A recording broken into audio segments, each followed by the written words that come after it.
My husband Darren brought his secretary Kelly to our family dinner, introducing her as his executive assistant. 2 days later, I sat silently at the head of the boardroom table as the same secretary announced budget cuts to his department. "We'll need to eliminate redundant positions," she said confidently. Darren nodded in agreement, not noticing my nameplate on the door he'd walked past. When I finally spoke, the blood drained from his face as he realized who now controlled his career. The crystal glasses clinked too loudly in the awkward silence of our dining room. Before we jump back in, tell us where you're tuning in from, and if this story touches you, make sure you're subscribed, because tomorrow I've saved something extra special for you. My mother, ever the perfect hostess, kept the conversation flowing, despite the tension crackling between me and the unexpected guest at our table. "And how long have you been working with Darren, Kelly?" my mother asked, delicately cutting her roast beef. "Almost 2 years now," Kelly replied, her smile practiced and professional. "Though the last 6 months have been particularly productive." The way her eyes flickered to my husband did not escape my notice. Neither did the way he shifted in his chair, suddenly very interested in rearranging his potatoes. "Stephanie doesn't mind that I brought Kelly," Darren interjected, not bothering to look at me. "We have a major presentation tomorrow, and the Jefferson account is crucial to the department's growth strategy." "Of course," I said, taking a measured sip of wine. "The Jefferson account. You've mentioned it before." Frequently, in fact. Usually as his excuse for late nights at the office and missed anniversaries over the past 6 months. "Kelly has been instrumental in putting together the pitch," Darren continued, his hand briefly touching hers before quickly retreating. The gesture was small, easily dismissed as accidental, but I had become an expert at noticing these moments. "I'm sure she has," I replied evenly. My father cleared his throat, exchanging a glance with my mother. They both knew what I knew, though Darren remained oblivious. "So, Stephanie," my father said, changing the subject, "how was your trip to Chicago?" "Productive," I answered, echoing Kelly's choice of word. "The board was quite receptive to my presentation." "Board?" Darren perked up, finally looking at me. "What board?" For 10 years of marriage, my husband had shown minimal interest in my career. I was, in his mind, a middle manager at a financial consulting firm. Competent enough, but not ambitious like him. Not on track for leadership like him. Not deserving of the same respect he demanded for himself. "Meridian Global's board of directors," I explained, watching confusion flicker across his face. "Why would you be presenting to them?" he asked, his tone suggesting I'd misspoken. "Stephanie was asked to interview for a senior position," my father said, unable to contain his pride despite our agreement to keep things quiet until the official announcement. "Oh," Darren said dismissively, turning back to Kelly. "The Jefferson portfolio has potential annual billings of nearly 7 million. My father's jaw tightened almost imperceptibly. My mother touched his hand in a silent request for patience. "What?" Darren didn't know, what his self-absorption had prevented him from discovering, was that Meridian Global had just acquired Westbrook Financial, the company where he'd worked for the past 8 years. The company where he'd recently been promoted to regional director, a position he'd leveraged to hire Kelly despite her questionable qualifications. And what Darren certainly didn't know was that after 6 months of confidential negotiations and interviews, I had been appointed as Meridian's new CEO.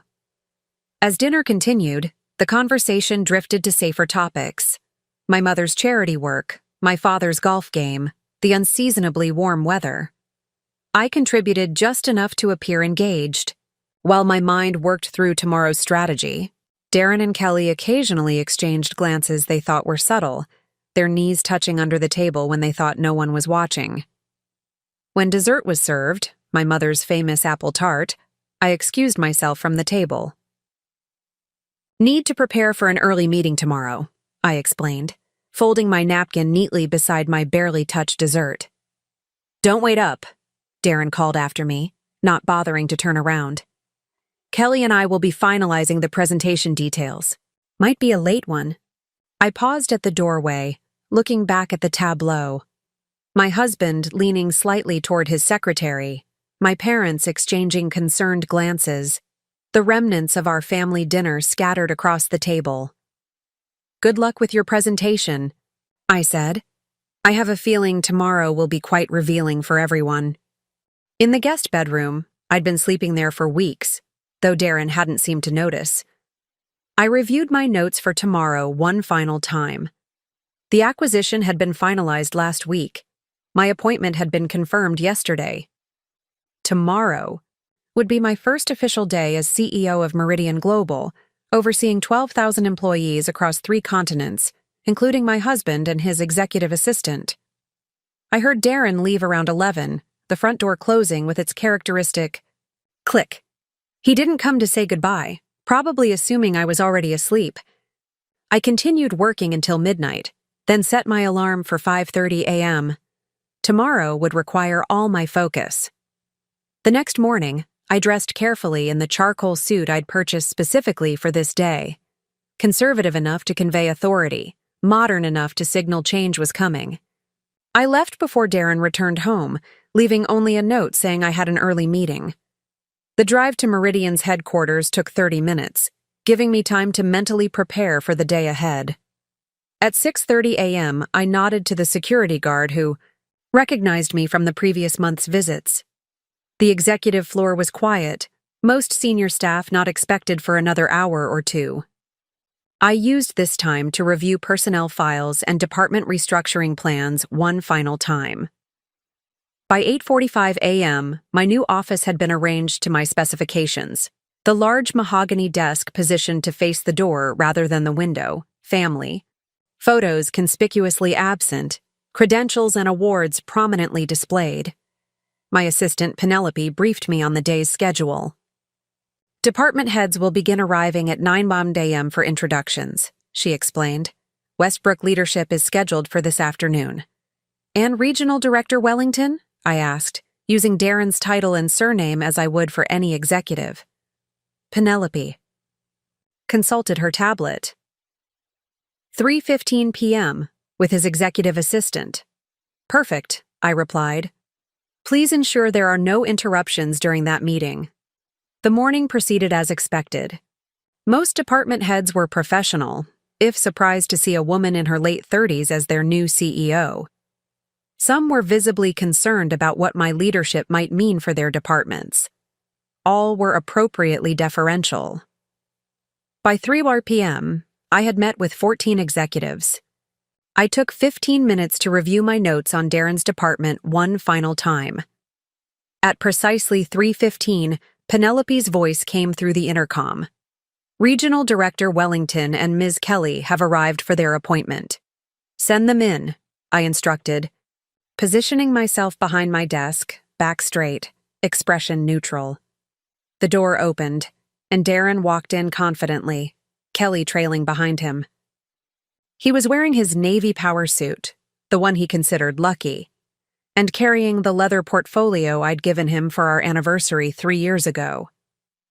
He didn't notice me at first, his eyes scanning the impressive office before landing on the large desk where I sat reviewing documents.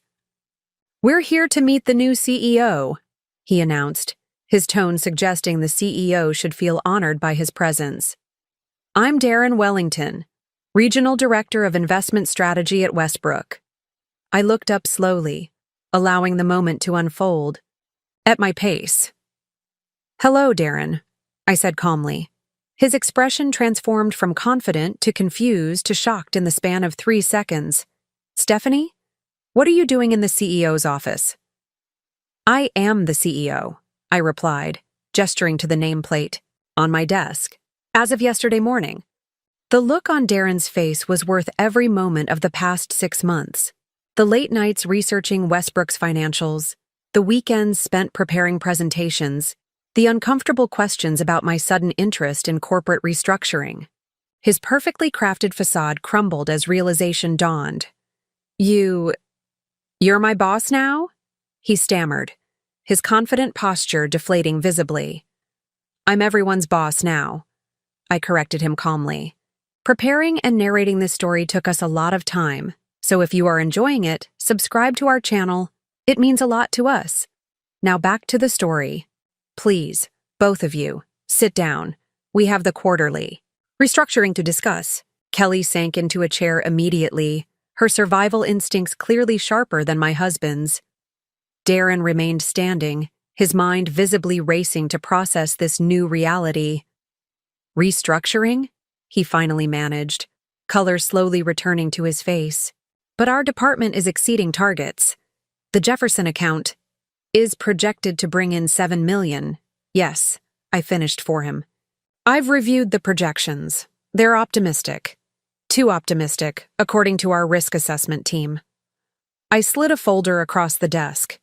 Inside was a detailed analysis of Darren's department, including performance reviews, budget allocations, and personnel decisions for the past 2 years. You'll find some concerning patterns highlighted, I continued, my voice measured and professional. Particularly regarding recent hires and resource allocation.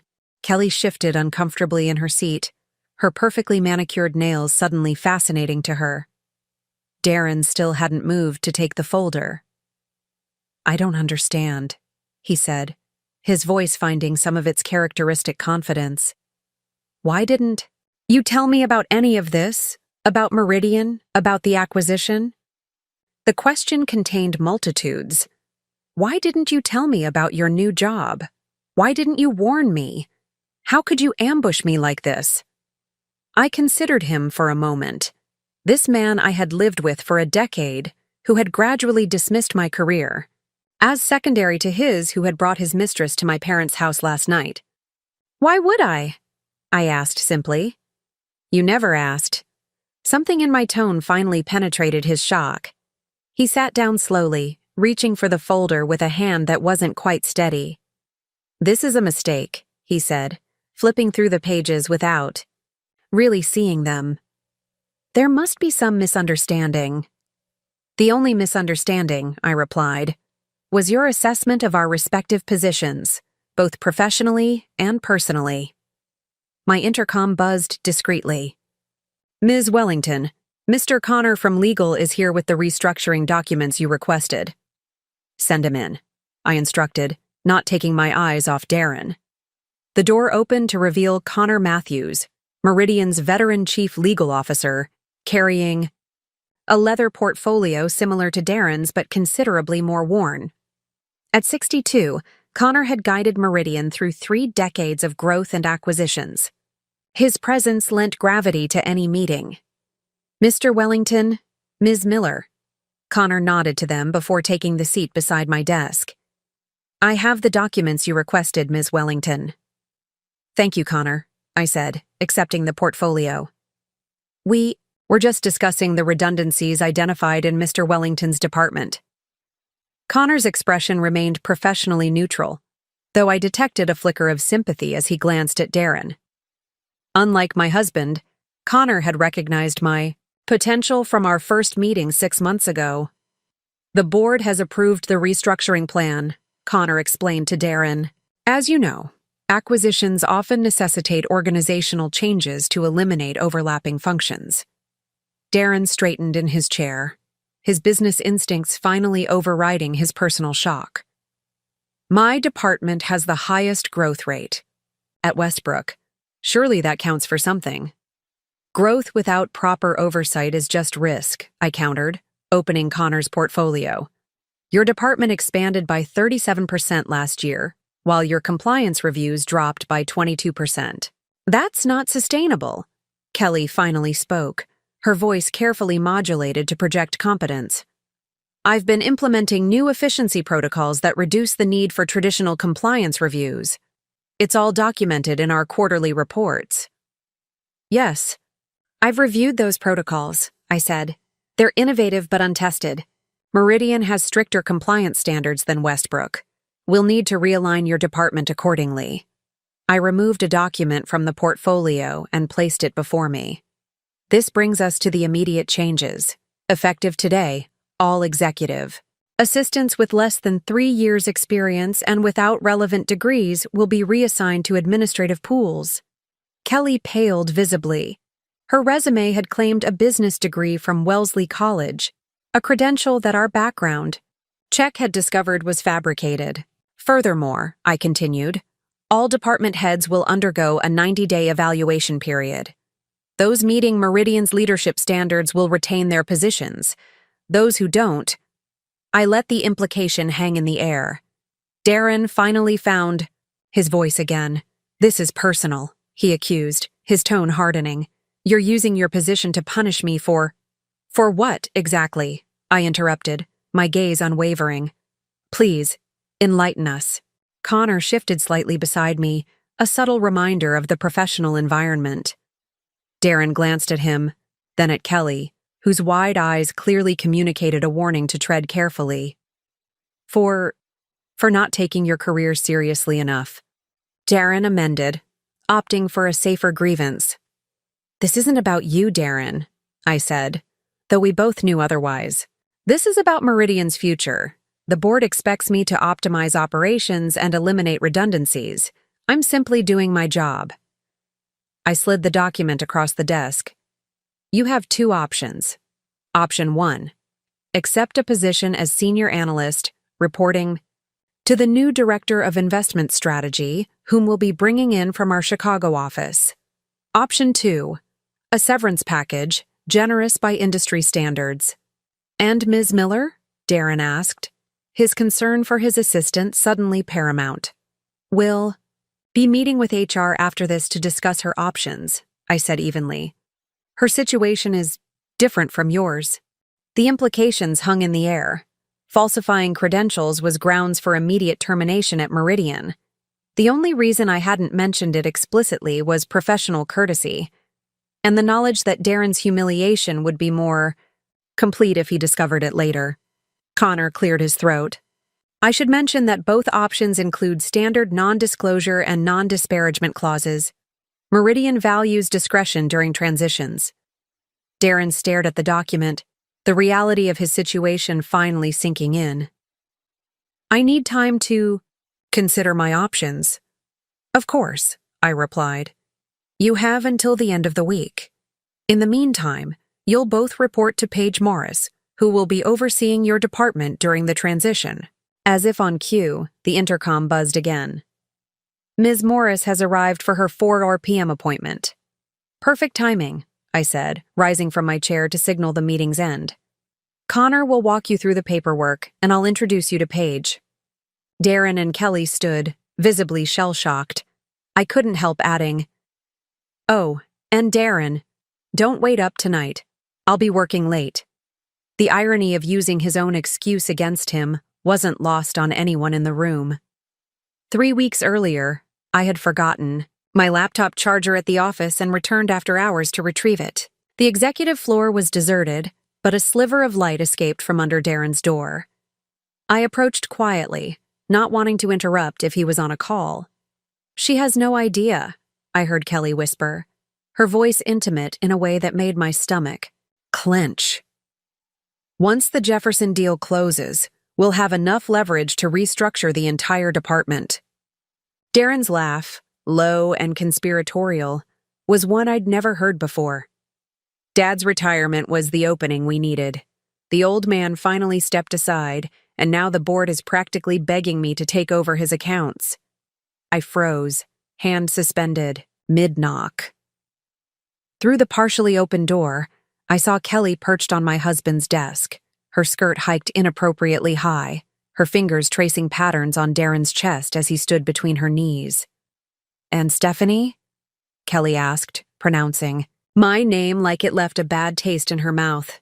She's served her purpose, Darren replied casually. She was useful when I needed a stable family man image for the board, but once I'm running things, we'll have more flexibility in our arrangements. You mean I won't have to hide in hotel rooms anymore? Kelly pouted playfully. Soon enough, Darren assured her, his hands sliding up her thighs. Though I admit, there's something exciting about sneaking around. Something broke inside me that night. Trust, love, the illusion of a 10-year marriage. But something else hardened in its place as I slipped away unnoticed, leaving my laptop charger behind. I drove home in a daze, streets blurring through unshed tears. When Darren returned hours later, I pretended to be asleep, buying myself time to think. For the first time in our marriage, I was grateful we'd kept separate financial accounts, my prudish insistence that had annoyed Darren over the years. The next morning, I moved mechanically through our routine, making coffee, checking emails, pretending nothing had changed. But everything had. I now saw the subtle patterns I'd been ignoring, the late nights, the unexplained expenses, the way he'd gradually undermined my career while elevating his own. "Big meeting with the Jefferson people today," Darren mentioned casually over breakfast, not looking up from his phone. "Probably won't be home until late." "That's fine," I replied evenly. "I'm having dinner with Finn anyway." That got his attention. Finn Murray was my college boyfriend, now a successful management consultant. Our occasional lunches had always irritated Darren, though he pretended not to care. "Finn? What's he doing in town?" Darren asked, trying to sound nonchalant. "His firm is handling a major acquisition. We're just catching up." I hadn't actually made plans with Finn, but the seed was planted. As soon as Darren left, I called my old friend. "Stephanie." "It's been ages," Finn greeted warmly. "How are you?" "I need your help," I said, skipping pleasantries. "And your discretion." Over lunch in a quiet restaurant far from Darren's usual haunts, I explained my situation without emotion, laying out facts rather than feelings. "So, your husband's cheating with his secretary. Classic but disappointing," Finn summarized. "But why call me specifically? Unless—" His eyes widened with realization. "The acquisition your husband mentioned. Is it Westbrook?" I nodded. "Meridian Global is looking to expand into Westbrook's market. The deal's been kept quiet." Finn leaned back, impressed. "And you want in on it?" "I want more than that," I replied. "I want to run it." For years, I'd been building a reputation in financial consulting, specializing in corporate restructuring, identifying inefficiencies, streamlining operations, maximizing shareholder value. My clients respected my work, even if my husband dismissed it as a hobby job. "Meridian's CEO is retiring next month," Finn said thoughtfully. "They'll need someone who understands both cultures to manage the transition." "Someone like me," I confirmed. "I need you to get me a meeting with Paige Richardson." Paige was Meridian's board chair, known for her no-nonsense approach and commitment to promoting qualified women. She'd built Meridian from a regional player into a national powerhouse.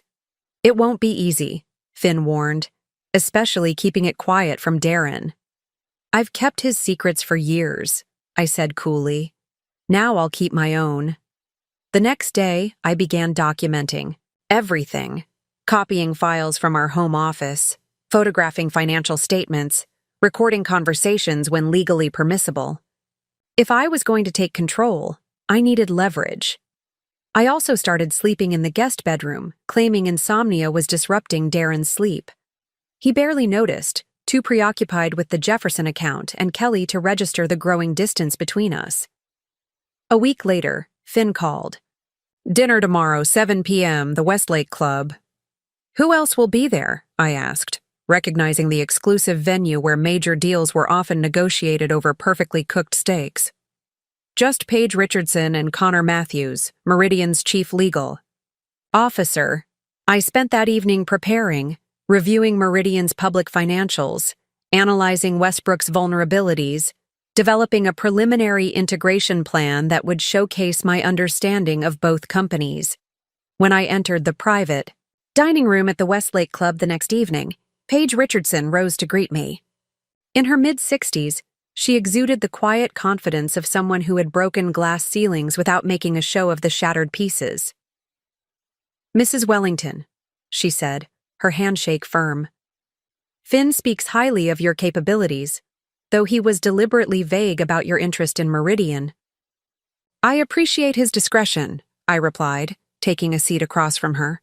And I've admired your leadership for years. Connor Matthews, Meridian's silver-haired legal counsel, studied me with practiced neutrality. Your husband works for Westbrook. Correct. That presents certain complications. I placed a folder on the table. Inside, you'll find evidence of irregularities in Westbrook's reporting, particularly in my husband's department. The Jefferson account that's being used to justify his promotion is built on projections that can't be substantiated.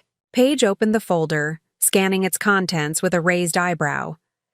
You're willing to provide this information against your husband's interests? I'm willing to protect Meridian from a bad investment, I corrected, and to offer my services in restructuring the acquisition properly. As what, exactly? Connor asked. I met his gaze directly. As your next CEO. The audacity of my proposal hung in the air. Then Paige Richardson did something unexpected. She laughed, a genuine sound of delight. You have guts, Mrs. Wellington. That's essential for the position. She glanced at Connor. We'll need to move quickly and quietly. If your husband discovers our interest, he could undermine the entire acquisition. He won't, I assured her. Darren only sees what he expects to see, and he's never expected much from me. As dinner progressed, my temporary alliance with Finn evolved into a genuine partnership with Paige and Connor. By dessert, we had outlined a strategy that would transform both companies and my life. Welcome to Meridian, Stephanie, Paige said, as we parted. Though I suggest we keep your new position confidential until the papers are signed. I nodded, a plan already forming. Absolutely. Some revelations are best delivered in person. I didn't sleep that night. Instead, I sat in our home office, a space Darren rarely entered, and methodically developed my strategy. The desk lamp cast shadows across family photos that now seemed like artifacts from a stranger's life. 10 years of marriage reduced to props in a play where I'd unknowingly been cast as the devoted wife while my husband rehearsed a different script altogether. My laptop glowed with a half-completed email to Finn, detailing additional documents I needed from Meridian to prepare for my first week as CEO.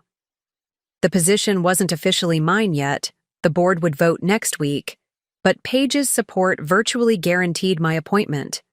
The timing aligned perfectly with the Westbrook acquisition. I closed the laptop and moved to the window, watching dawn break over our neighborhood of carefully curated executive homes. The irony wasn't lost on me. Darren had insisted on buying in this prestigious address to reflect his professional standing, using mostly my inheritance from my grandmother for the down payment. Now that same house would witness his professional downfall. Strategic patience, my grandmother had always counseled. Know when to move and when to observe. Growing up in her household after my parents' death, I'd absorbed her business acumen through osmosis. The granddaughter of Penelope Wells, founder of Wells Financial Services, I'd been raised to understand power, particularly the power of being underestimated. Grandmother had sold her company at 65, having built it from nothing while being consistently dismissed by her male counterparts. Let them think you're harmless, she'd advised. It gives you room to maneuver. I'd followed that advice throughout my marriage, allowing Darren to believe his career naturally took precedence, that my work was secondary. I'd kept my accomplishments modest in his presence, redirected conversations when colleagues praised my insights too enthusiastically at company functions. It hadn't started as a deliberate strategy, more an unconscious adaptation to Darren's fragile ego. Somewhere along the way, his perception of me had calcified into certainty. Stephanie, the supportive wife. Stephanie, the adequate but unexceptional professional. Stephanie, who would never outshine him. I heard Darren's alarm from the master bedroom, followed by the shower running. He'd emerge in exactly 17 minutes, dressed in one of his rotation of power suits, expecting fresh coffee and perhaps a perfunctory kiss before heading to the office where Kelly awaited. Today, I would disappoint him on at least one count. Gathered my papers and slipped out the front door before he finished his shower. The note I left was brief. Early meeting. Don't wait up. His own words returned to him without acknowledgement of their regular dishonesty.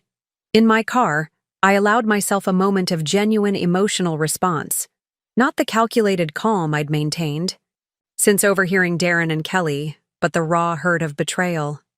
10 years. A decade of building a life with someone who could dismiss it so casually. Who could look at me across our dinner table with Kelly beside him, pretending everything was normal? The hurt crystallized into something harder, colder, more focused. By the time I pulled into my office parking lot, I had compartmentalized my personal feelings. Today was about professional preparation. The reckoning would come later. I spent the morning finalizing details with my soon-to-be former colleagues, carefully avoiding any hint of my impending departure. At lunch, I met with Finn at a cafe near Meridian's headquarters. The board vote is scheduled for tomorrow, he confirmed, sliding a folder across the table. This arrived from Paige this morning, your official offer. I scanned the document, CEO of Meridian Global, effective immediately following the vote, with compensation that made my current salary look like pocket change. More importantly, it included specific authority over the Westbrook integration, including staffing decisions. Has Darren suspected anything? Finn asked, keeping his voice low despite the privacy of our corner booth. Not a thing, I replied. He's too focused on his promotion to notice mine. And when he finds out? I closed the folder. He'll understand that actions have consequences. After lunch, I returned to my office to find a text from Darren. Working late with the Jefferson team, don't wait up, I replied with a simple, okay, resisting the urge to add more. Let him have this last night of believing he controlled our narrative. At home, I packed essentials into a small suitcase, enough for a week at the downtown hotel Meridian had arranged near their headquarters. I wasn't fleeing, I was positioning myself for what came next. Living under the same roof as Darren would be untenable once everything was revealed, at least temporarily. As I placed the suitcase in my car trunk, our neighbor Connor waved from his driveway. Weekend getaway, Stephanie? Just a work trip, I called back with a practiced smile. Connor and his wife Paige had been our neighbors for 5 years. They'd hosted us for barbecues, celebrated holidays together. I wondered briefly how they'd react when neighborhood gossip inevitably reached them. The Wellington marriage imploding spectacularly alongside Darren's career. That night, alone in our house, I walked through rooms filled with memories now tinged with doubt. Had anything been real? Or had I been living in a carefully constructed fiction, seeing what I wanted to see rather than what was actually there? In our bedroom, I opened Darren's closet, running my hand across suits I'd helped select, ties I'd given as gifts, the material evidence of our shared life. On impulse, I checked the inside pocket of his navy suit, the one he considered lucky, for important meetings. Inside was a small jewelry box. For a moment, hope flickered irrationally. Perhaps I'd misunderstood. Perhaps there was an explanation that didn't destroy everything we'd built. I opened the box to find a delicate silver necklace with a small diamond pendant. Expensive, but not excessively so. Perfect for a mistress, not a wife. The card tucked inside confirmed what I already knew. For Kelly, something beautiful for someone beautiful. Counting the days until we can stop hiding. D. I replaced everything exactly as I'd found it, a strange calm settling over me. The last lingering doubt had been removed. Tomorrow would bring revelation and consequence. Tonight required rest and preparation. In the guest room, I changed into pajamas and set my alarm for 5 a.m. I needed to be at Meridian before the board meeting at 7:30. By 9, I would officially be CEO. By afternoon, Darren would walk into my office expecting to meet his new boss and find his wife instead. Strategic patience, I whispered to myself, echoing my grandmother's wisdom as I drifted toward sleep, and then decisive action. Long before I became Stephanie Wellington, or even contemplated a career in finance, I was Stephanie Wells, granddaughter of Penelope Wells and heiress to a legacy few people knew about. My grandmother had built Wells, financial from nothing in the 1970s, fighting sexism and skepticism at every turn. As one of the first female-owned financial advisory firms in the city, Wells Financial had specialized in helping other women manage their money at a time when most couldn't even open a credit card without a husband's signature. Money is power, grandmother had told me repeatedly during my childhood. Not the having of it, but the understanding of it. After my parents died in a car accident when I was 12, I'd moved into grandmother's elegant brownstone. There, amid antique furniture and leather-bound ledgers, I received an education no private school could match. While my friends learned geometry and literature, I absorbed lessons on capital markets, investment strategies, and the subtle language of corporate negotiation. "Watch how they dismiss me in meetings," grandmother would say after bringing me to her office on school holidays. "Then watch their faces when I demonstrate I know more than they do." By 18, I knew I would follow in her footsteps. By 22, I had my finance degree and was working on my MBA. By 25, I was handling my own small portfolio of clients at a respected firm. Then I met Darren Wellington at a financial conference in Chicago. He was 30, ambitious, and charismatic, a rising star at Westbrook Financial with family connections and an effortless confidence I found both attractive and slightly intimidating. Our courtship was swift and exhilarating. Within 6 months, he'd proposed with a diamond ring and promises of a partnership, personal and professional, that would benefit us both. What Darren didn't know was that I had quietly inherited Wells Financial upon my grandmother's retirement. Rather than taking over directly, I had accepted the board's recommendation to install professional management while maintaining majority ownership as a silent partner. The arrangement allowed me to pursue my career without the weight of my family, name-creating expectations or resentment. Only my close friend Finn knew the full extent of my financial situation. "Are you sure about not telling Darren?" he'd asked before the wedding. "Starting a marriage with a secret this big seems risky." "I'll tell him," I'd assured Finn. "Just not yet. I want him to know he's marrying me, not my grandmother's company." But the right moment never seemed to arrive. Early in our marriage, Darren had made dismissive comments about trust fund babies who hadn't earned their positions. Later, he'd grown increasingly competitive about our respective careers, subtly undermining my accomplishments while exaggerating his own. By our 3rd anniversary, I had decided to maintain my privacy indefinitely. My grandmother, still sharp, at 82, had approved. "Men like Darren need to feel superior," she'd observed during one of our monthly lunches. "Your success threatens him. Your inheritance would devastate him." So I'd played the role of supportive wife, maintaining a separate but successful career path that never quite overshadowed his. I'd offered insights when asked, connections when needed, and occasional capital infusions disguised as family money when opportunities arose. The most significant of these had come 5 years into our marriage when Darren needed investors for a new division he was creating at Westbrook. I'd provided $200,000 through a shell company grandmother had established years earlier, becoming an anonymous limited partner in a venture my husband considered exclusively his achievement.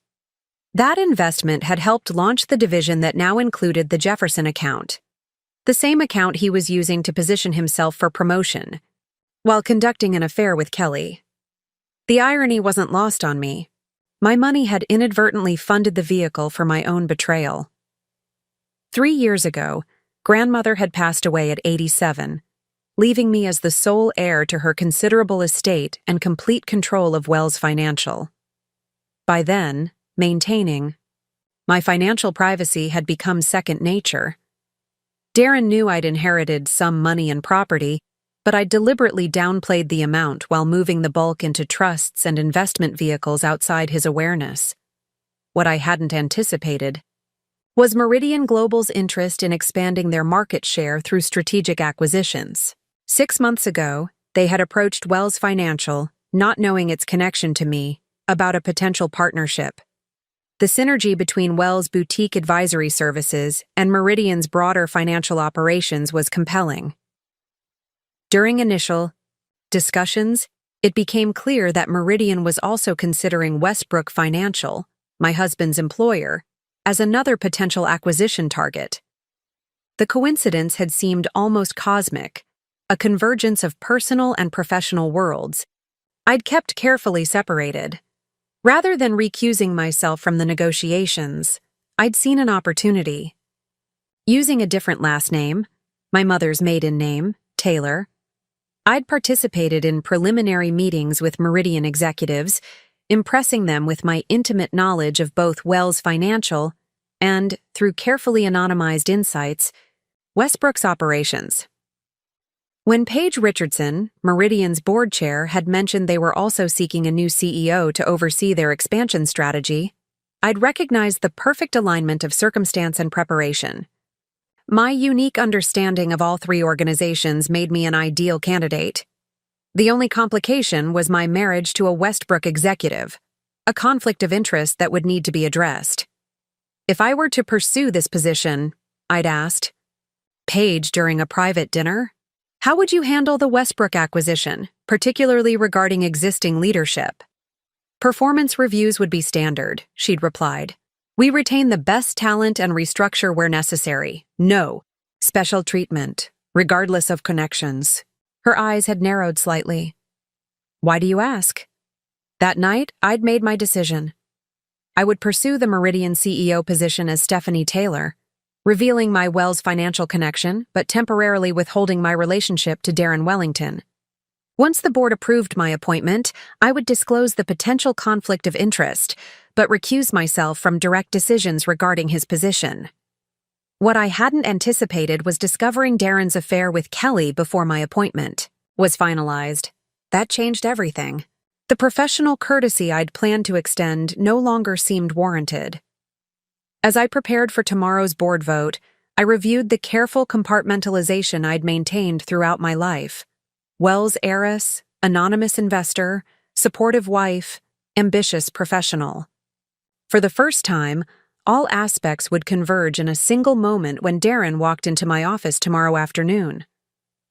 The thought brought not anxiety, but a strange sense of relief. The masks were coming off. The strategic patience my grandmother had taught me was about to yield its dividend. We don't need lazy people like you, Darren said, his voice cold and unfamiliar. Beside him, Kelly maintained a professional facade, but the triumph in her eyes was unmistakable. The boardroom scene unfolded in its entirety, every excruciating detail now crystal clear in the harsh fluorescent lighting of Meridian's executive floor. Your services are no longer required, Darren continued, barely looking up from the document in front of him. Kelly will oversee the implementation of your suggestions for the Jefferson account with appropriate modifications. The subtext was clear. My work would be claimed as Kelly's, just as my husband had been. I studied the faces around the table, some avoiding eye contact, others watching with nervous anticipation. The department heads Darren had invited to witness my professional execution had no idea they were instead about to observe his. We're streamlining operations, Kelly added, sliding a folder across the polished conference table. The severance package is generous considering your contributions. I didn't touch the folder. Is that all? Darren finally looked up, momentarily confused by my lack of emotional response. He'd expected tears, perhaps, or anger, something that would confirm his narrative of me as unstable and unprofessional. My calm demeanor clearly unsettled him. Security. We'll escort you out, Kelly said with poorly concealed satisfaction. That won't be necessary, I replied, standing smoothly. I know my way around this building quite well by now. Connor Matthews, who had been silently observing from the far end of the table, caught my eye with the slightest nod. The legal counsel knew what was coming. He had helped orchestrate it. "One question before I go," I said, pausing at the door. "Does Finn know about this meeting?" A flicker of unease crossed Darren's face at the mention of my longtime friend.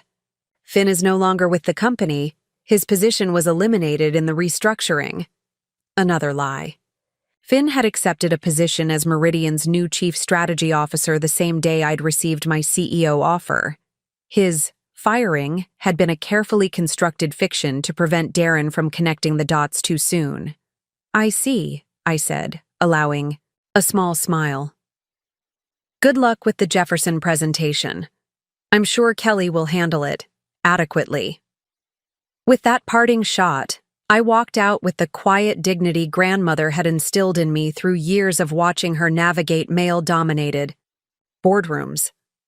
I strode past curious stares, past the office I'd occupied as a departmental consultant, past the security desk where Archie gave me a subtle thumbs up instead of the escort Kelly had ordered. In the elevator, I pressed the button for the top floor. Executive Territory Darren. Had visited but never conquered. As the doors closed, I caught a glimpse of him emerging from the conference room, his expression confused as he watched me ascending rather than leaving the building. Penelope met me as the elevator opened, her tablet ready with updates. The board meeting concluded 20 minutes ago. The vote was unanimous. "And the press release?" I asked, walking briskly toward my new office. "Scheduled for 11 a.m. Your official introduction to the executive team is at 2 p.m., followed by department head meetings." She handed me a folder. "These are the files you requested on Westbrook's senior management." "Thank you, Penelope. Please let Connor know I'd like to see him before lunch." My new office was everything a CEO's domain should be. Corner views of the city skyline, elegant furnishings that conveyed authority without ostentation, and most importantly, my name on the door. Stephanie Wellington, Chief Executive Officer. I positioned myself behind the desk, taking a moment to absorb the culmination of decades of preparation, both conscious and unconscious. Grandmother would have appreciated the symmetry, her lessons in strategic patience yielding such perfect results. Connor arrived promptly, closing the door behind him. "Congratulations, Stephanie. Or should I say, Ms. Wellington?" "Stephanie is fine, Connor. We'll be working closely together." He nodded, taking a seat across from me. "I observed the meeting downstairs. Your husband was quite emphatic about your termination." "Ex-husband," I corrected. "The papers were filed this morning." Connor raised an eyebrow. "Efficient." "I believe in addressing problems promptly," I replied. "Speaking of which, when is Darren scheduled to meet the new CEO?" 3:15 p.m. He and Ms. Miller are preparing their presentation on the Jefferson account. Connor's tone remained professional, but a hint of satisfaction crept in. "They're unaware that their meeting has been escalated to include you, Paige Richardson, and myself." Perfect. I opened the Westbrook file, scanning the personnel evaluations my team had compiled. "And the verification of Kelly's credentials? Completed this morning. As you suspected, her degree from Wellesley is non-existent. She attended for 1 semester before dropping out." I nodded, unsurprised. "Grounds for immediate termination under both Westbrook and Meridian policies." "Indeed." Connor hesitated. "There's something else you should know. The Jefferson account projections your husband presented to the board last month? They're substantially inflated. Our analysts found discrepancies suggesting deliberate manipulation of the numbers." This gave me pause. Professional misconduct crossed a line beyond personal betrayal. How severe? Severe enough to constitute fraud if it can be proven he knew the projections were false when he presented them. Connor placed another folder on my desk. "This contains the evidence we've gathered so far." I felt a momentary pang of something like sympathy for Darren. He had always prioritized appearance over substance, taking shortcuts to achieve the success he felt entitled to. Now, those shortcuts would cost him everything. "Thank you, Connor. I'll review this before the meeting." After he left, I spent the next hour preparing, not just for the confrontation with Darren, but for the leadership role I'd officially assumed today. The merged organization would need clear direction and decisive action to navigate the transition. At 1:45 p.m., Penelope buzzed my intercom. "Ms. Richardson has arrived for the executive team introduction. Please send her in, and have the team assemble in the main conference room." Paige Richardson entered with the confidence of someone who had built a financial empire from the ground up. At 65, she conveyed authority without effort, her silver hair cut in a practical bob, her tailored suit a statement of professional precision. "The board is extremely pleased with your appointment," she said, extending her hand. "Particularly after learning about your connection to Wells Financial. Penelope Wells was a legend in this industry. She taught me everything I know," I acknowledged. "Though I suspect today's lesson wasn't one she anticipated." Paige's eyes sparkled with understanding. "Personal and professional reckonings happening simultaneously. That's either cosmic justice or extraordinary planning." "Perhaps a bit of both," I admitted. "Shall we meet the team?" As we walked to the conference room, Paige lowered her voice. "Your husband's department is problematic beyond the Jefferson account. The acquisition team found several instances of questionable hiring practices and misallocated resources." "I'm aware," I replied. "The situation will be addressed this afternoon." The executive introduction went smoothly, my new colleagues responding well to the clear vision I outlined for Meridian's expansion. Only one question hinted at the drama unfolding beneath the professional surface. "How will you handle conflicts of interest regarding Westbrook personnel decisions?" asked the CFO, clearly aware of my marriage to a Westbrook executive. "With complete transparency and appropriate recusals where necessary," I responded. Though I should note for the record that my marriage has recently ended, eliminating one potential conflict. The subtle murmurs that rippled through the room confirmed that today's events would provide fodder for corporate gossip for months to come. I didn't mind. In my experience, a certain mystique enhanced leadership authority in the early days. As the meeting concluded, I checked my watch. 2:55 p.m. 20 minutes until Darren would walk into my office, expecting to meet his new boss. 20 minutes until the masks came off completely. At precisely 3:15 p.m., Penelope's voice came through the intercom. "Regional Director Wellington and Ms. Miller have arrived for their appointment." "Please send them in," I instructed, positioning myself behind my desk, back straight, expression neutral. I heard them before I saw them. Darren's confident voice, explaining something to Kelly in the hallway, their footsteps approaching my door. The nameplate would be their first clue, but in my experience, people rarely noticed such details when focused on important meetings. The door opened, and Darren walked in with the same self-assured stride he'd used in the boardroom earlier. Kelly followed close behind, tablet in hand, her professional mask firmly in place. Paige Richardson and Connor Matthews were already seated in the visitors' chairs, creating an unexpected, welcoming committee. Darren hesitated briefly at seeing the board chair and chief legal officer, but quickly recovered. "Ms. Richardson, good to see you again. I wasn't aware you'd be joining us." His eyes moved past them to where I sat behind the desk, and everything stopped. For 3 long seconds, he simply stared, his brain struggling to reconcile what he was seeing. "Stephanie," he finally managed, "what are you doing in the CEO's office?" "I am the CEO," I replied calmly, gesturing to the nameplate on my desk. "As of this morning." The color drained from Darren's face as realization dawned. Behind him, Kelly's eyes widened in alarm, her gaze darting between me and the exit as if calculating her chances of escape. "This isn't possible," Darren said, his voice hollow. You work for Bennett Consulting. I did, I confirmed, until Meridian recruited me 6 months ago as part of their leadership transition strategy. 6 months? His shock was giving way to anger now. You've been planning this for 6 months and never said a word? Much like you never mentioned your relationship with Kelly, I replied evenly. We all have our secrets, it seems. Kelly took an instinctive step backward, but Connor's subtle shift to block the door discouraged any hasty departure. Please. Both of you, sit down, Paige instructed with the authority of someone accustomed to being obeyed. This meeting is still happening, just with some adjusted parameters. Darren sank into a chair, visibly struggling to process this reversal of fortune. Kelly perched on the edge of her seat, poised for flight. I believe some context might be helpful, I said, opening a folder on my desk.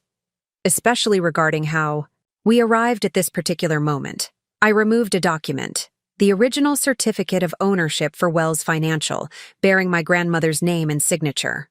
35 years ago, Penelope Wells founded what would become one of the most respected boutique financial firms in the region. What most people didn't know was that she created it after being passed over for partnership at Westbrook Financial, the 7th female candidate rejected in as many years. Darren's eyes fixed on the document, recognition slowly dawning. Wells? Financial? Your grandmother was that Penelope Wells? The very same, I confirmed. When she died 3 years ago, I inherited controlling interest in the company. A fact I chose not to share with you for reasons that have become increasingly obvious. 6 months ago, Paige continued seamlessly, Meridian approached Wells Financial about a potential acquisition. During those discussions, we discovered Stephanie's unique position. Intimate knowledge of Wells' operations, an understanding of Westbrook's culture through her marriage to you, and impressive credentials in her own right. Connor leaned forward, slightly. When the CEO position opened unexpectedly, Stephanie became the obvious candidate to oversee the integration of both acquisitions. Darren's expression hardened as the pieces fell into place. So this whole time, while I was working to advance at Westbrook, you were secretly positioning yourself to take over the entire company? No, I corrected him. I was building my career independently, maintaining the separate identity my grandmother established for me. The opportunity with Meridian emerged organically through my work at Wells. The timing was fortuitous. Fortuitous? Darren's laugh was bitter. You've been lying to me for our entire marriage. About your family, about your finances, about everything. Have I? I asked quietly. Or did you simply never bother to ask? You assumed I was a middle manager with a hobby job, as you called it. You never showed interest in my work, my ambitions, or my background beyond the convenient narrative you created. Kelly, sensing the personal turn of the conversation, attempted to redirect. Perhaps we should focus on the Jefferson account presentation. That is why we were called here. An excellent suggestion, Ms. Miller, Paige agreed. Though I should mention that the Jefferson projections have already been thoroughly reviewed by our analytics team. The numbers don't quite add up. Connor opened his own folder. Specifically, the revenue projections appear to be overestimated by approximately 40%, while implementation costs are underreported by a similar margin. This creates a significantly distorted picture of the account's profitability. Darren's confidence faltered again. Those projections were prepared by my team based on available data. If there are discrepancies, the discrepancies appear to be systematic and deliberate, Connor interrupted, his tone neutral but firm, which raises questions about oversight and intent. Kelly shifted uncomfortably in her seat. I merely compiled the data provided by the department analysts. Interesting, I noted. Because, according to timestamps on the digital files, the final edits were made from your company laptop at 11:32 p.m. on April 15th, a time when department analysts were unlikely to be involved. April 15th. The night I'd overheard them in Darren's office, planning their future at my expense. The night everything had changed. Darren's expression confirmed my suspicion. He knew exactly when and how those projections had been modified. His eyes darted to Kelly, a warning she failed to heed. "Darren instructed me to adjust the numbers," she blurted. "He said the board needed to see stronger growth potential to approve his promotion." The betrayal between them was swift and absolute. In an instant, their united front collapsed under pressure. "That's not," Darren began, but Paige raised a hand to silence him. "These are serious allegations that will require formal investigation," she said firmly. "In the meantime, Meridian has clear policies regarding conflicts of interest, financial misrepresentation, and personal relationships between managers and direct reports." I removed 2 documents from my folder. "Which brings us to the immediate changes. Effective today, all executive assistants with falsified credentials will be terminated immediately." I slid the first document toward Kelly, who paled visibly. "Your resume claimed a business degree from Wellesley College. Our background check confirmed you attended for exactly 1 semester before withdrawing. That constitutes grounds for immediate termination under both Westbrook and Meridian policies." Kelly's carefully constructed professional facade crumbled. "You can't." "I can and I am," I stated firmly. "Security will escort you to HR to process your departure." As if on cue, Archie from security appeared at the door. With a final desperate glance at Darren, who refused to meet her eyes, Kelly gathered her belongings and followed Archie out. The second document remained on my desk, its implications hanging in the air between me and the man I'd married a decade ago. "And me?" Darren finally asked, his voice uncharacteristically small. "I suppose you've been planning my termination since the moment you accepted this position." I studied him for a moment. This man who had dismissed my career, betrayed my trust, and attempted to humiliate me professionally just hours earlier. "Actually," I said, "I have something else in mind." I opened the second document and placed it in front of Darren. It wasn't a termination notice as he clearly expected, but something potentially more devastating to his pride. "This is a reassignment order," I explained.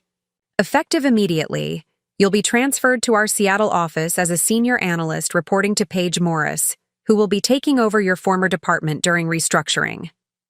Darren stared at the document in disbelief. "You're demoting me? After everything I've built at Westbrook?" "You're being offered a position commensurate with your verified accomplishments," I corrected. "The Jefferson account irregularities have called into question your judgment as a department leader." "This is personal," he accused, anger flaring. "You're using your position to punish me." "On the contrary," Connor interjected smoothly. "Ms. Wellington recused herself from the final decision regarding your position.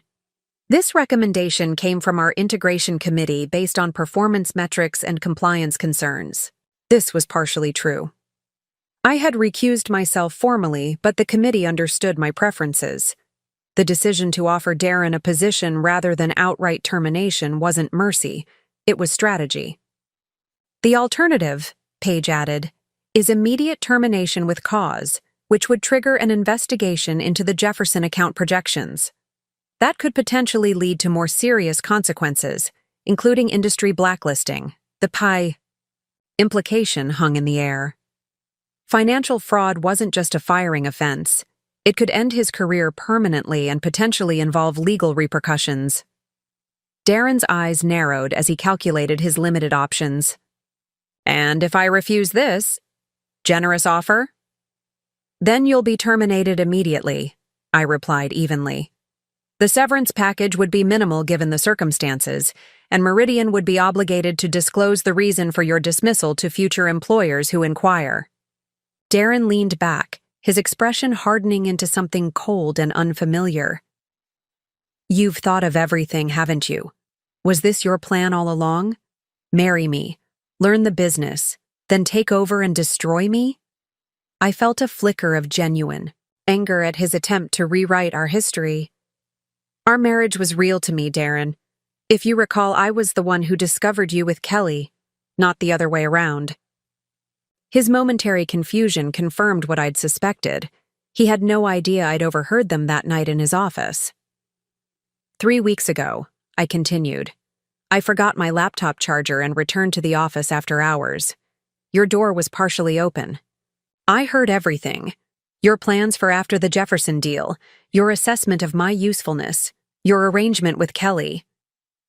Understanding dawned on his face, followed quickly by defensive anger. So this is revenge for an affair? Pretty extreme, don't you think? This isn't about the affair, I said, my tone measured. It's about consequences for choices you made professionally and personally. The affair simply removed any reason for me to extend professional courtesy. Connor cleared his throat discreetly. We should note that the reassignment offer expires at the end of business today. Given the sensitive nature of the financial discrepancies involved, we need your decision promptly. Darren's jaw tightened as the reality of his situation sank. The power dynamic he'd taken for granted had been completely upended, leaving him with only bad options. Fine, he said finally. I'll take the Seattle position. Excellent, Paige responded, sliding a pen toward him. Initial here and sign. At the bottom. The transfer takes effect next Monday, giving you time to make necessary arrangements. As Darren signed with barely controlled fury, I opened my desk drawer and removed a final document. Divorce papers already processed by my attorney that morning, 1I. Last piece of business, I said, placing them beside the reassignment form. Given the circumstances, I believe a clean break is appropriate. Darren's laugh was bitter as he scanned the divorce filing. Efficient as always, Stephanie. Were these prepared before or after you took the CEO position? The position and our divorce are separate matters, I replied, though I admit the timing is convenient. He signed without further comment, his signature angry and sharp against the paper. Connor will see you out, I said, gathering the signed documents. HR will contact you tomorrow with relocation details. As Darren stood to leave, a flicker of his old confidence returned. You know, you're more like your grandmother than I realized, ruthless when necessary. Thank you, I replied sincerely. That's the highest compliment you could give me. After Darren and Connor left, Paige remained, studying me with newfound respect. That was impressively handled. 10 years of marriage taught me exactly how to manage Darren, I said, allowing myself a small smile. His pride would never let him refuse the position, even at a lower level.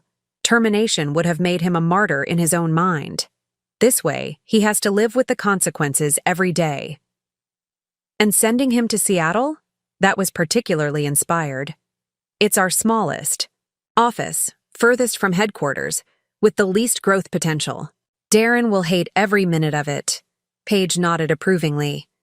Remind me never to get on your bad side. After she left, I allowed myself a moment of quiet reflection. The confrontation had gone exactly as planned, yet I felt no triumph, only a strange emptiness where anger had burned just hours before. I walked to the window, looking out over the city skyline as afternoon shadows lengthened. The office that had been Darren's ambition and my inheritance now represented something different. A fresh start, professionally and personally. My intercom buzzed, interrupting my thoughts. Ms. Wellington, Finn Murray is here to see you. Send him in, Penelope. Finn entered with the relaxed confidence of someone who had nothing to prove, carrying a bottle of champagne and 2 glasses. I heard the meeting with Darren went as planned. News travels fast, I observed as he set the glasses on my desk. Corporate grapevine, he confirmed, opening the champagne with practiced ease. Kelly apparently made quite a scene in HR. Something about conspiracy and entrapment? I accepted the glass he offered. She'll find another position. People like Kelly always land on their feet. And Darren? Seattle, I replied. Effective Monday. Finn raised his glass. To new beginnings. I clinked my glass against his. And hidden protections. As we sipped our champagne, I found myself thinking of my grandmother. She had built her company after being rejected by Westbrook, creating a legacy that ultimately enabled me to acquire the very institution that had dismissed. Some might call it revenge. Grandmother would have called it market correction. Either way, the symmetry felt right. A circle closing after decades. Justice delivered not through confrontation, but through strategic patience and decisive action when the moment arrived. What? Now? Finn asked, interrupting my thoughts. I smiled, setting down my glass. Now we build something better. Through a series of vignettes that played in my mind as I looked out over the city from my new office, I could trace the evolution of my relationship with Darren, from genuine connection to growing distance. 10 years ago, we'd met at a financial technology conference in Chicago. I was there representing my small client base at Bennett Consulting. He was already a rising star at Westbrook. Our connection had been immediate. Both ambitious, both passionate about modernizing financial services, both certain we were destined for greater things. You're different from the other consultants, he'd said during our first dinner. You actually understand the fundamentals, not just the buzzwords. In those early days, Darren had valued my insights, often bringing me complex problems from work to get my perspective. When I suggested solutions, he'd implement them, proudly telling me later how his supervisors had praised his innovative thinking. We make a great team, he'd say, kissing me as we celebrated his successive promotions with increasingly expensive champagne. The warning signs had been there from the beginning, but love, or perhaps ambition, had blinded me to them. The way he gradually began presenting my ideas as his own, the subtle dismissals when I achieved my own successes, the increasingly frequent suggestions that I should consider a less demanding career track once we decided to have children. You're already doing so well at Bennett, he'd say when I mentioned pursuing a director-level position. Why stress yourself with more responsibility? Our wedding had been lavish, Darren's preference, not mine. I'd wanted something intimate. He'd insisted on impressing his business associates and family connections. 300 guests, most of whom I barely knew, witnessed us exchange vows, in a ceremony that felt more like a networking event than a celebration of love. The photographs from that day showed a beautiful couple, his confident smile, my measured happiness. What the camera couldn't capture was the subtle shift already occurring between us, the gradual repositioning of our relationship from partnership to hierarchy. Our third anniversary marked a turning point. Darren had been passed over for promotion. At Westbrook, beaten by a colleague who'd secured a major client that Darren had been pursuing for months. If you'd consulted me on the pitch, I'd offered gently, reviewing his presentation later, I could have helped strengthen these projections. His response had been unexpectedly harsh. Not everyone needs to be rescued by their wife, Stephanie. Some of us prefer to succeed on our own merits.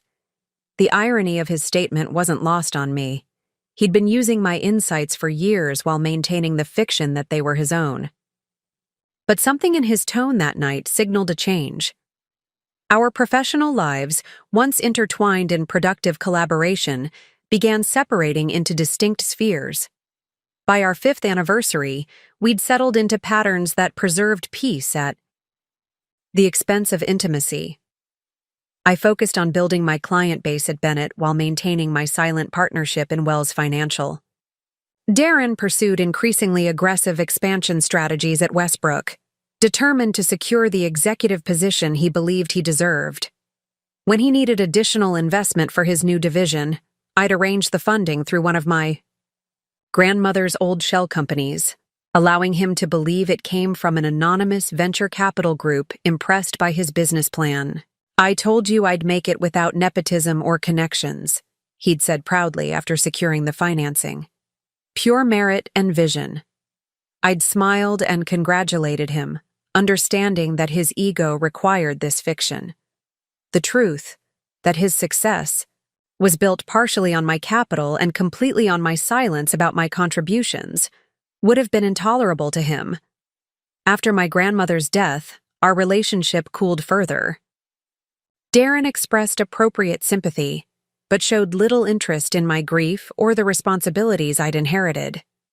When I mentioned receiving some property and investments from her estate, he'd nodded distractedly, too preoccupied with a potential promotion to inquire about specifics. "We should use some of that inheritance to renovate the kitchen," was his only substantive response. "The outdated countertops are killing our home's value." The distance between us grew, measured not in arguments but in absence, of curiosity, of mutual support, of shared dreams. We became two individuals occupying the same space rather than partners building a life together. I couldn't pinpoint exactly when Kelly had entered the picture.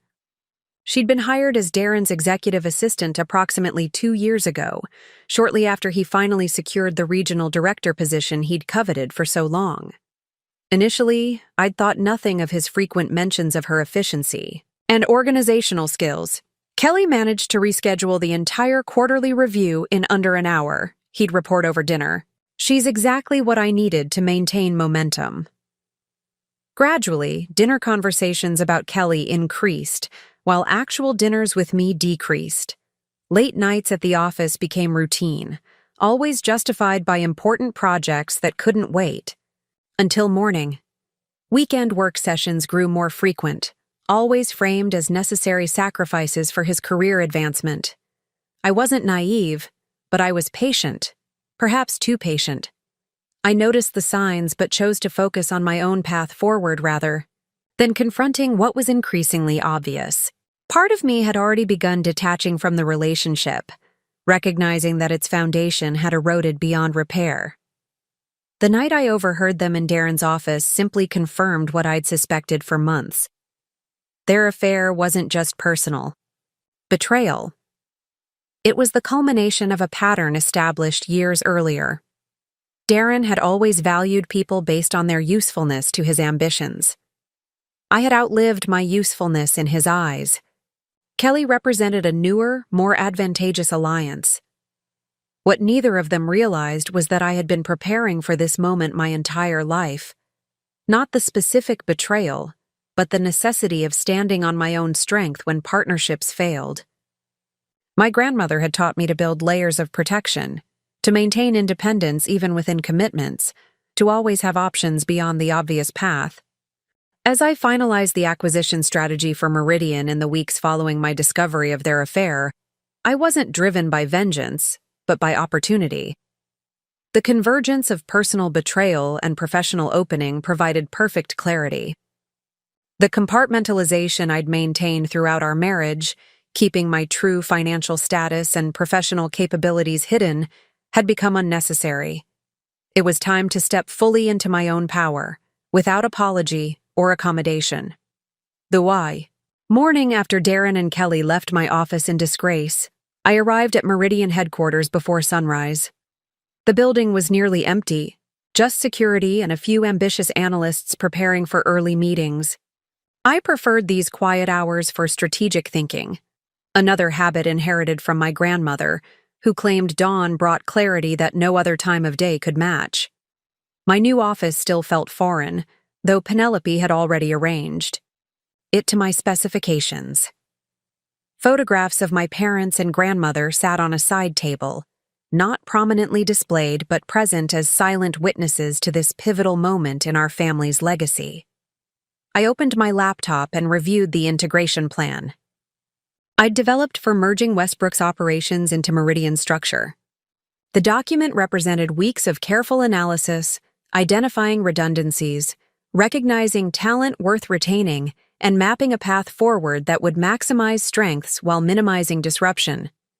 What I needed now was a trusted team to execute this vision. Darren's department would require immediate attention. His leadership style had created a culture of corner-cutting and favoritism that would undermine Meridian's values if left unchecked. Paige Morris was already positioned to take over, but she would need deputies untainted by association with the previous regime. I pulled up personnel files, focusing on mid-level managers at both Westbrook and Meridian, who had demonstrated integrity and competence despite being overlooked for promotion. These would be my allies in reshaping the organization, people who understood the business but hadn't benefited from the broken system. At 7:30 a.m., Finn arrived with coffee and bagels, part of our morning ritual during major projects.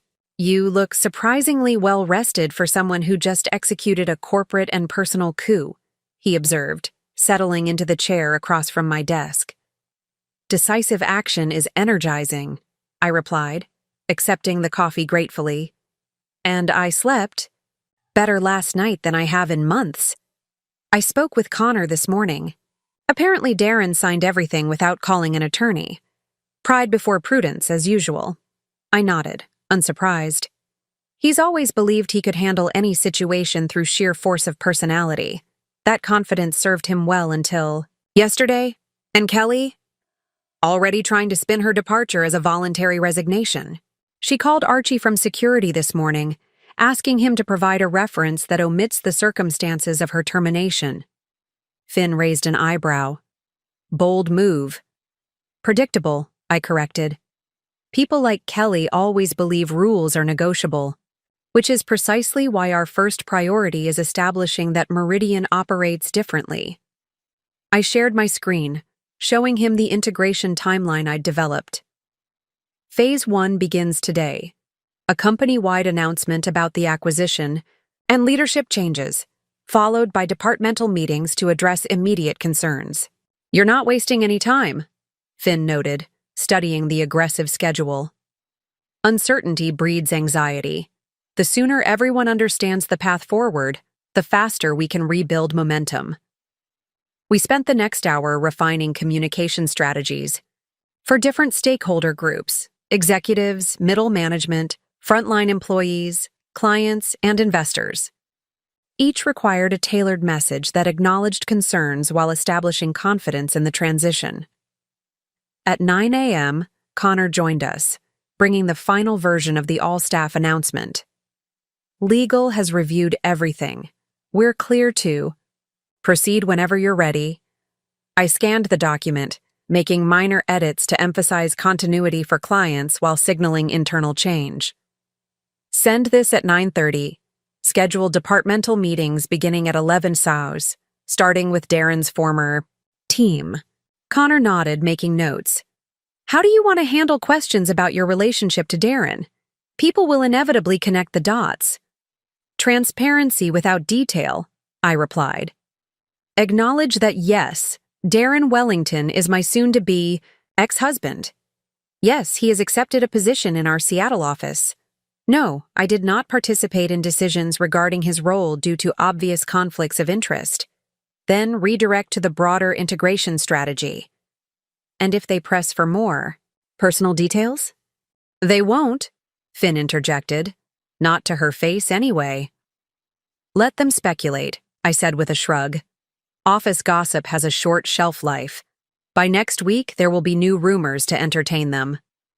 As Connor left to finalize the announcement, Paige Richardson arrived for our scheduled strategy session.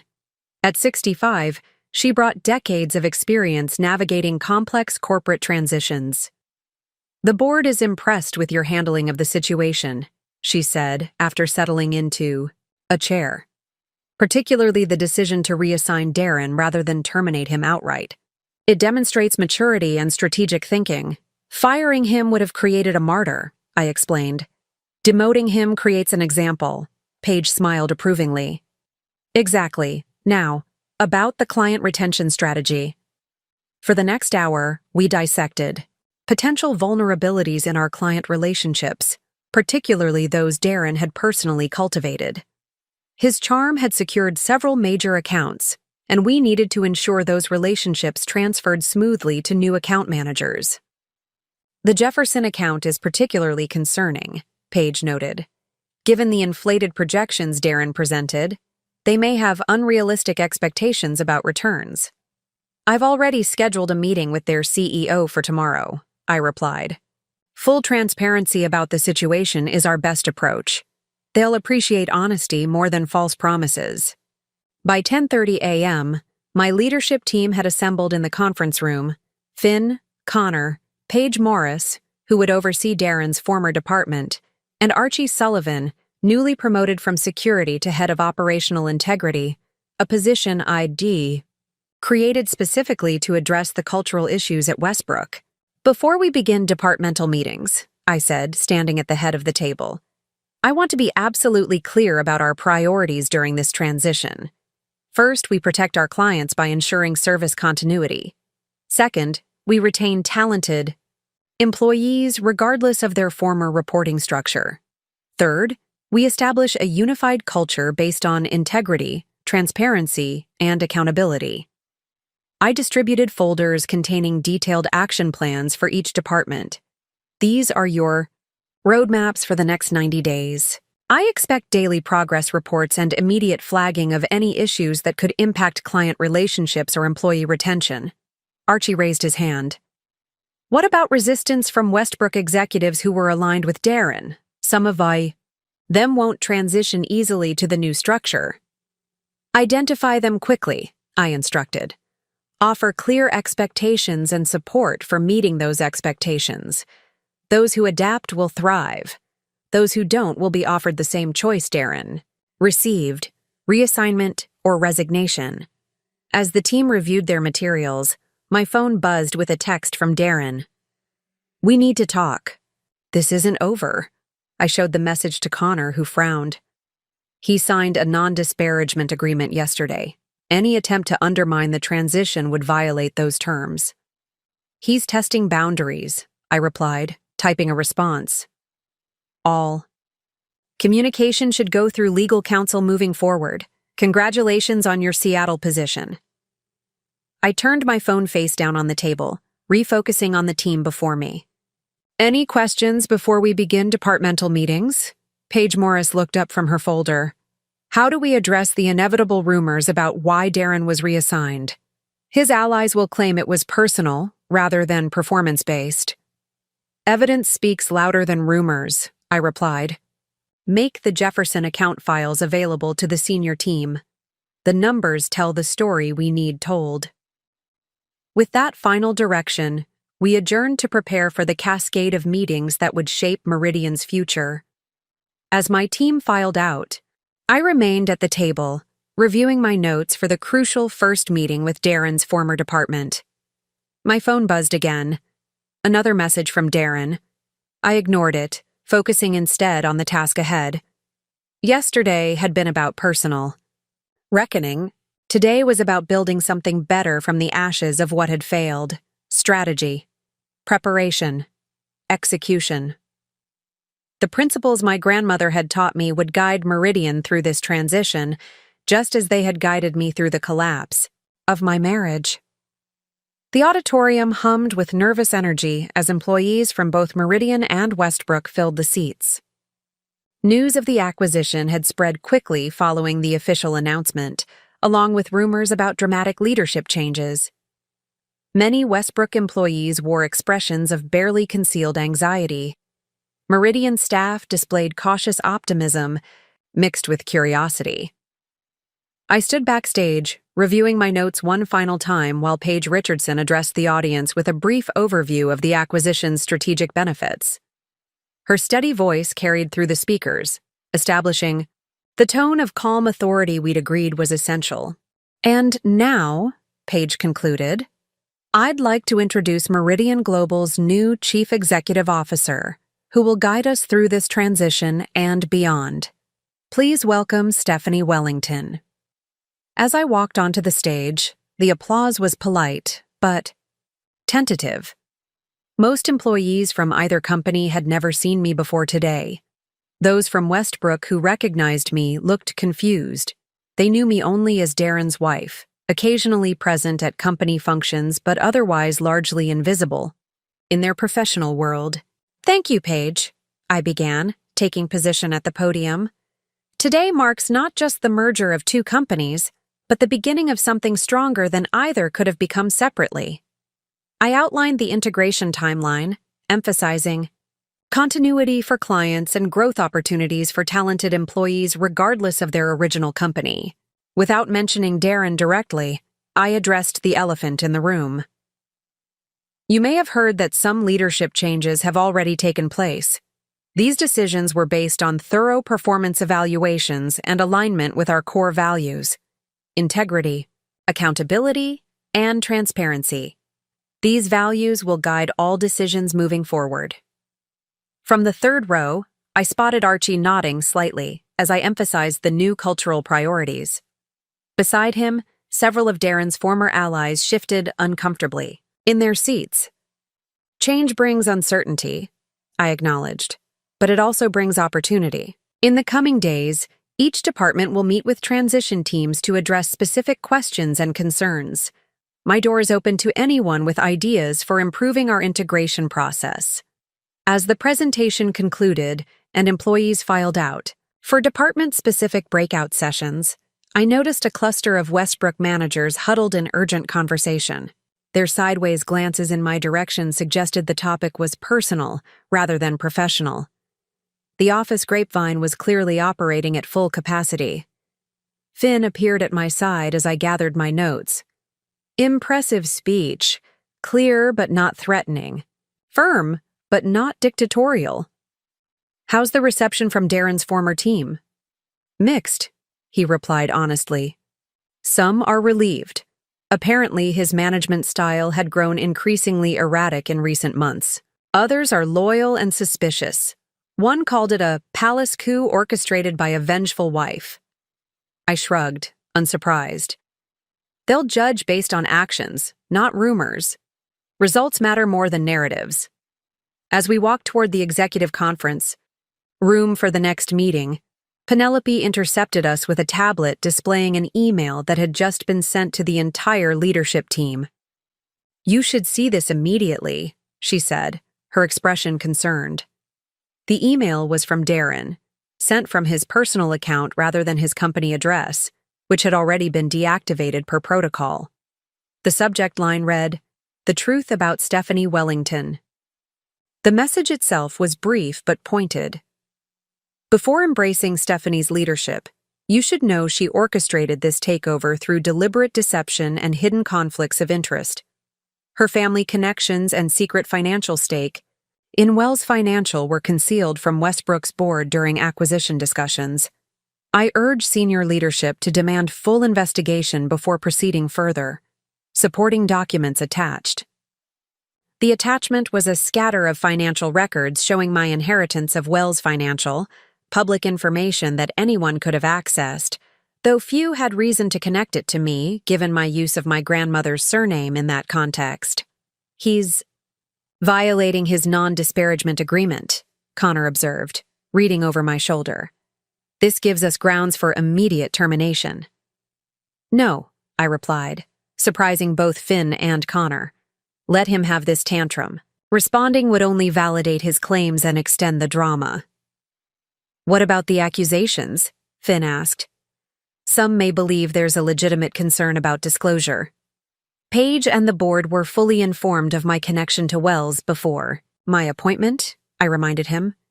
"Everything was properly disclosed where it mattered. Darren's attempting to create a conspiracy where there was only strategic privacy." I handed the tablet back to Penelope. "Monitor responses, but don't engage. If anyone raises concerns directly, refer them to Paige for confirmation that all appropriate disclosures were made during the acquisition process." As we continued to the conference room, I felt a strange sense of liberation. Darren's desperate attempt to undermine me had stripped away the last pretense between us. The power had shifted completely. His email wasn't the desperate act of a betrayed husband, but of a dethroned executive who had finally realized he was no longer the protagonist. In his own story, the curtain had fallen on our marriage. Now the real work began. Darren's attempt to rally opposition through his email fell flat. By mid-afternoon, the message had been acknowledged, but effectively dismissed by most of the leadership team. Paige Richardson had responded with a brief, factual clarification, confirming that all appropriate disclosures had been made during the acquisition and appointment process. The professional response only highlighted the contrast between Meridian's new culture of measured transparency and Darren's emotional outburst. Several Westbrook executives who had initially hesitated to commit to the new structure now approached me after departmental meetings, eager to demonstrate their alignment with the changing tide. As the day progressed, Darren's digital presence grew increasingly desperate. His email to me was filled with accusations and ultimatums. "This isn't over. I've contacted industry journalists about the conflicts of interest. Either reverse my reassignment or prepare for public scrutiny." Connor advised an immediate legal response. "This crosses from personal grievance into potential corporate damage. We should have outside counsel contact him directly." "Not yet," I replied, studying the message. "He's escalating because he's being ignored. Let's see how far he's willing to go before we engage." By late afternoon, Darren had moved from threats to bargaining. His next message struck a markedly different tone. "We should discuss this privately. 10 years of marriage deserves better than corporate warfare. Meet me for dinner, and we can find a resolution that works for both of us." I showed the message to Finn, who shook his head in disbelief. Classic Darren. When intimidation fails, try charm. "It always worked before," I noted. "People yielded when he pushed, softened when he smiled. He's cycling through tactics that have proven successful in the past." I drafted a simple response. "All communication should continue through official channels. Your reassignment details have been finalized with HR." Darren's final message arrived just as I was concluding the day's meetings. No threats, no charm, just raw emotion finally breaking through. "Was any of it real? Did you ever love me? Or was I just part of your grandmother's revenge against Westbrook?" The question caught me off guard, not because it was particularly insightful, but because it revealed how completely Darren had misunderstood our entire relationship. Even now, he saw himself as the victim of an elaborate plot rather than the architect of his own downfall. I closed the email without responding. Some questions didn't deserve answers, particularly when they were designed to reframe accountability as victimhood. As I gathered my belongings to leave, Paige knocked on my open door. Seattle office confirmed Darren arrived this afternoon to review his new position. His assistant reports he spent exactly 12 minutes at his desk before leaving, saying he had urgent personal business to attend to. "He won't accept the position," I predicted. "His pride won't allow it. He'll resign by morning, believing it's somehow a victory to walk away rather than accept demotion." Paige nodded in agreement. "And Kelly?" "Already interviewing at our competitors," I replied. "Archie's friend in security at Landmark Financial spotted her there this morning." Some endings were predictable, even when the beginning had been anything but. By the end of the first week, the corporate landscape had shifted dramatically. As predicted, Darren had resigned rather than accept the Seattle position, sending a terse email to HR that cited irreconcilable differences with current leadership. Kelly had secured a position at Landmark Financial, presumably without disclosing the circumstances of her departure from Westbrook. With the most visible antagonists removed from the equation, I could focus on building the alliances necessary for successful integration. This began with identifying employees from both companies who shared my vision for a more ethical, transparent organization. My first recruit was Penelope Wright, a brilliant analyst from Westbrook who had been repeatedly passed over for promotion, despite consistently outperforming her male colleagues. Darren had dismissed her as too cautious when she raised concerns about the Jefferson account projections. "I need someone who understands Westbrook's internal dynamics but isn't compromised by the previous culture," I explained, offering her a position as Director of Integration Strategy. "Someone who values accuracy over expediency." Penelope accepted immediately. "I've been waiting 5 years for leadership that understands the difference between ambitious projections and fictional ones." Next came Connor's recommendation, Paige Morris from Meridian's compliance department, who had developed innovative audit protocols that identified potential problems before they became actual violations. I appointed her to oversee Darren's former department, with a mandate to implement those same protocols throughout the merged organization. The team may resist initially, I warned her during our first strategy session. They're accustomed to Darren's approach of addressing problems, only when they become unavoidable. Resistance is expected, Paige replied confidently, but results speak for themselves.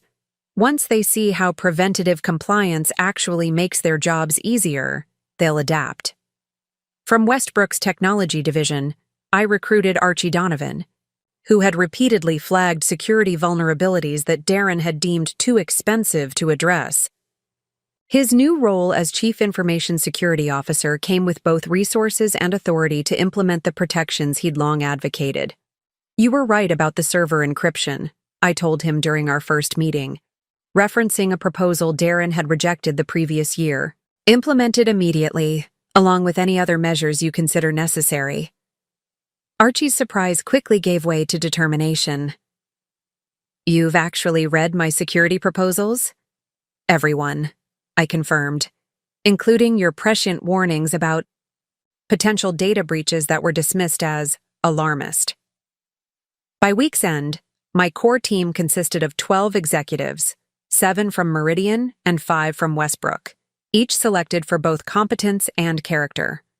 Together, we represented a new alliance based not on loyalty to individuals, but commitment to principles. During our first integration summit, Finn observed the transformed dynamic with satisfaction. "You've built in 2 weeks what Darren couldn't. Establish in 10 years, a team that functions on mutual respect rather than fear or favoritism." The foundation was in place. Now we could begin building something better than either company had been separately. 1 month after taking over as CEO, I sat at my desk reviewing quarterly projections when Penelope's voice came through the intercom. "Ms. Wellington, Darren is in the lobby demanding to see you. Security has asked how you'd like to proceed." I glanced at the calendar, noting we were finalizing the Jefferson account corrections today. The timing wasn't coincidental. "Have Archie escort him up," I decided, "and ask Connor to join us." 10 minutes later, Darren strode into my office, his appearance noticeably different from when I'd last seen him. His designer suit had been replaced by more casual attire, and the confident posture that had once defined him seemed diminished. "You've destroyed everything I built," he said without preamble, ignoring Connor's presence by the window. "Jefferson is pulling their account because of your reassessment of the projections. Jefferson is maintaining their relationship with Meridian," I corrected calmly. "They've simply adjusted their expectations based on accurate projections, rather than fictional ones. Those projections were ambitious, not fictional." Darren's voice rose with frustration. "That's how business works. You set aggressive targets and push to meet them." "There's a difference between ambition and fraud," Connor interjected. "The numbers you presented weren't just optimistic. They were mathematically impossible given the market conditions." Darren turned to him with a dismissive gesture. "This isn't about numbers. This is personal. She's systematically dismantling everything I created because I had an affair." "Is that what you tell yourself?" I asked, maintaining my composure. "That. This is about Kelly, not about the falsified performance metrics, the nepotistic hiring practices, or the compliance shortcuts that put client assets at risk." "You had no problem with my methods when they benefited us both," he countered. "Now suddenly you're the champion of corporate ethics? Please." I studied him for a moment, recognizing that beneath the anger was something more fundamental, the desperate need to reframe his failures as someone else's vendetta. "Darren, why are you here? You resigned your position. You've retained counsel for the divorce. What exactly do you hope to accomplish with this conversation?" His expression shifted, the anger giving way to something that almost resembled vulnerability. "I want to understand when everything changed. When did you stop being my wife and start being this?" He gestured vaguely toward my office, my position, my transformation. The question deserved a thoughtful answer, not for his sake, but for my own clarity. "I was always both," I said finally. "You just never bothered to see the complete person you married. You preferred the version that reflected your own ambitions." Archie appeared at the door, signaling that our time was up. "Your new employer called," I added as Darren turned to leave. "Landmark wants to verify your employment dates. I instructed HR to provide only the facts, your positions and tenure. Nothing more, nothing less. It was a small kindness, one he didn't deserve, but that I offered anyway. Not for his benefit, but as a final release from the bitterness that had no place in my new beginning." 3 months after the acquisition, Meridian Global hosted a client appreciation event at the city's Botanical Gardens. The evening embodied the transformed company culture, elegant without being ostentatious, impressive yet approachable, exactly the balance I'd envisioned. As I circulated among clients and employees, the contrast between this gathering and Westbrook's former events was striking. Gone were the excessive displays of wealth that had characterized Darren's approach to client relations. Instead, meaningful conversations about financial goals and strategic partnerships dominated the evening. The Jefferson account representatives, who had nearly withdrawn during the transition, now engaged enthusiastically with their new advisory team. "Refreshing to work with people who tell us what we need to hear, not just what we want to hear," their CFO commented as we discussed their portfolio adjustments. Paige Morris approached with a tablet displaying the latest quarterly results. "First, combined reports are ready for review," she said, her satisfaction evident. "Revenue is tracking 4% above projections. Conservative, accurate projections." I scanned the figures, noting with particular satisfaction that client retention had exceeded our targets. The feared exodus following Darren's departure had never materialized. Instead, several clients who had left Westbrook under his leadership had returned, citing the improved transparency and communication. "The compliance upgrades are complete too," Archie added, joining our conversation. "System-wide implementation. Finished yesterday, 2 weeks ahead of schedule." These achievements represented more than operational success. They validated the fundamental premise of our integration, that excellence and ethics could coexist, that sustainable growth required both ambition and accountability. Moving through the garden's illuminated pathways, I found Finn conversing with Penelope near a fountain. "Discussing the expansion proposal," he explained as I joined them. "Penelope has identified 3 potential acquisition targets that align with our revised growth strategy. Smaller firms with strong fundamentals and ethical leadership," Penelope elaborated. "Not the flashiest options, but the ones with genuine synergy potential." The approach perfectly captured our new philosophy: substance over appearance, long-term, value over quick wins, genuine partnership over exploitation.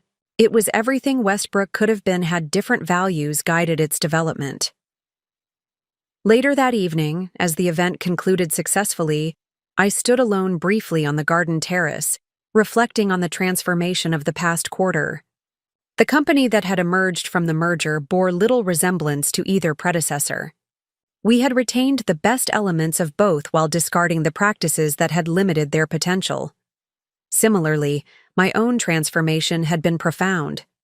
The compartmentalization I'd maintained throughout my marriage, separating personal from professional, ambition from relationship, had given way to integration.